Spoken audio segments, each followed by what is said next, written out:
Hello বন্ধুরা, আবারও take in বেঙ্গলির নতুন একটি ভিডিওতে আপনাদের সবাইকেই স্বাগত। আজকের এই ভিডিওটিতে আমরা HTML এর এলিমেন্টের অ্যাট্রিবিউট সম্পর্কে জানব। চলুন শুরু করা যাক।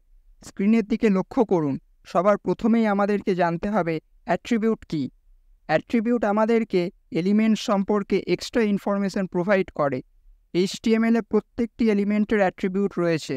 সাধারণত অ্যাট্রিবিউটগুলিকে আমরা নেম ভ্যালু পেয়ারে লিখি, যেমনটা স্ক্রিনে দেখানো হয়েছে, এবং এই অ্যাট্রিবিউট আমরা এলিমেন্টের স্টার্টিং ট্যাগেই লিখে থাকি। বাই দ্য ওয়ে, ট্যাগ এবং এলিমেন্ট সংক্রান্ত বিষয়গুলি নিয়ে আমরা একটি ভিডিওতে বিস্তারিত আলোচনা করেছি। যারা ভিডিওটি দেখেননি তাদের কাছে ভিডিওটি দেখে আসার অনুরোধ রইল। ডেসক্রিপশন বক্সে লিঙ্কটি দেওয়া থাকবে। স্ক্রিনের দিকে লক্ষ্য করুন। এখানে টাইটেল হলো অ্যাট্রিবিউট এর নাম, এবং আই অ্যাম টুলটিপ হলো অ্যাট্রিবিউটের ভ্যালু, আর টোটালটাকেই আমরা বলছি অ্যাট্রিবিউট, যেটি কিনা আমরা স্টার্ট ট্যাগেই লিখেছি। সিনট্যাক্সটিকে ভালো করে লক্ষ্য করুন। চলুন এবার বেশ কিছু কমন অ্যাট্রিবিউট সম্পর্কে জেনে নেওয়া যাক, যেমন ID, class, title, href, lang, width, height, alter, SRC, alt. যদিও আজকের ভিডিওতে আমরা টাইটেল, ল্যাং এবং স্টাইল এই তিনটে অ্যাট্রিবিউট সম্পর্কেই আলোচনা করব। চলুন কম্পিউটার স্ক্রিনে যাওয়া যাক। সবার প্রথমেই আমরা attribute.html নামে একটি HTML ডকুমেন্ট তৈরি করে নেব এবং বেসিক সিনট্যাক্সটা লিখে নেব। এরপর আমরা একটি পি ট্যাগের ভেতরে কন্টেন্ট হিসাবে দিস ইজ আ প্যারাগ্রাফ এটি লিখব, এবং স্টার্টিং ট্যাগে অ্যাট্রিবিউটের নেম, টাইটেল লিখব।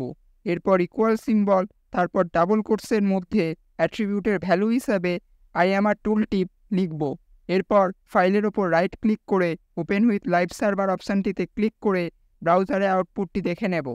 আপনারা আপনাদের ব্রাউজারের স্ক্রিন জুম করতে কন্ট্রোল প্লাস মাউসের হুইলটাকে স্ক্রল আপ করতে পারেন। এরপর আমরা ল্যাং অ্যাট্রিবিউট বা ল্যাঙ্গুয়েজ অ্যাট্রিবিউট সম্পর্কে জেনে নেব। HTML ট্যাগে অ্যাট্রিবিউটের নেম হিসাবে ল্যাং কিওয়ার্ড লিখব। এরপর ইকুয়াল সিম্বল, তারপর ডাবল কোটসের মধ্যে অ্যাট্রিবিউটের ভ্যালু হিসাবে ইএন অথবা এফআর অথবা জে লিখব। ইএন মানে ইংলিশ, এফআর মানে ফ্রেঞ্চ এবং জে মানে জাপানিজ। যদিও আমরা এটির কোনো আউটপুট স্ক্রিনে দেখতে পাবো না, তবে এটি দ্বারা সার্চ ইঞ্জিন বুঝতে পারে ডকুমেন্টটি কোন ল্যাঙ্গুয়েজে লেখা হয়েছে। এরপর আমরা স্টাইল অ্যাট্রিবিউট সম্পর্কে জেনে নেব। প্রথমেই আমরা একটি পি ট্যাগ নেব এবং তাতে কন্টেন্ট হিসাবে লিখে নেব দিস ইজ আ প্যারাগ্রাফ। এরপর পি এর স্টার্টিং ট্যাগে অ্যাট্রিবিউটের নেম হিসাবে স্টাইল কিওয়ার্ড লিখব। তারপর ইকুয়াল সিম্বল, তারপর ডাবল কোটসের মধ্যে অ্যাট্রিবিউটের ভ্যালু হিসাবে কালার গ্রিন লিখব। দেখব কন্টেন্টের কালার সবুজ হয়ে গেছে, অর্থাৎ স্টাইল অ্যাট্রিবিউটের সাহায্যে আমরা আসলে ইনলাইন সিএসএস লিখতে পারি, যেটি আমরা পরবর্তীতে সিএসএস টিউটোরিয়ালে জানব। আজকের ভিডিওটি এই পর্যন্তই। নিচে ডেসক্রিপশন বক্সে দেওয়া লিঙ্কটিতে ক্লিক করে আপনি আজকের ভিডিওটি সম্পর্কে বিশদে জানতে পারবেন।